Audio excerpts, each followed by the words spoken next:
मनुष्य का शरीर पाकर भी भगवान को ना पाया तो इससे बड़ा नुकसान और कोई नहीं है, सबसे बड़ा नुकसान। राधे राधे प्रिय भक्तों, आज मैं आपको एक ऐसी विलक्षण और हृदय को छू जाने वाली घटना सुनाने जा रही हूं, जिसने न केवल वृंदावन के पावन भूमि पर बसे गौरी गोपाल आश्रम के कथा पंडाल को भावनाओं से भर दिया, बल्कि स्वयं पूज्य श्री अनिरुद्ध आचार्य जी महाराज के अंतर्मन को भी झकझोर दिया।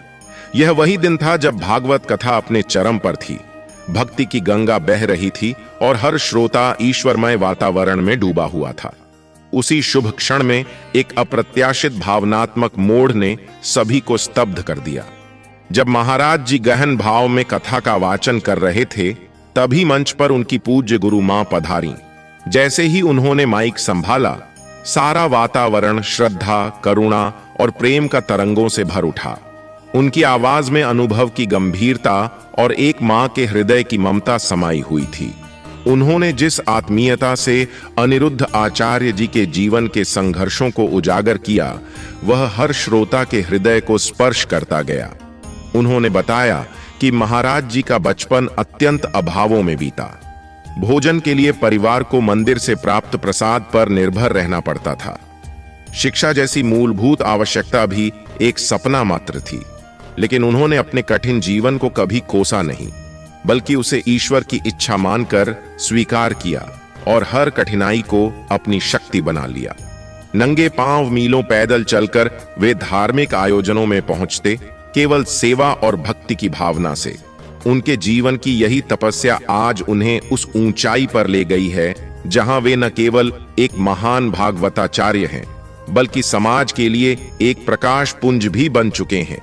गुरुमान ने यह भी बताया कि महाराज जी का विवाह एक अत्यंत सुसंस्कारी, सहनशील और निष्ठावान देवी से हुआ, जिन्होंने हर परिस्थिति में उनका साथ दिया।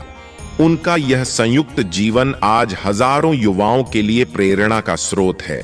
महाराज जी का यह प्रण कि समाज में कोई भूखा न सोए, कोई बालक शिक्षा से वंचित न रह जाए, ये सिर्फ शब्द नहीं, बल्कि उनका जीता जागता संकल्प है, जो आज कई योजनाओं और सेवाओं के माध्यम से समाज में क्रियाशील है।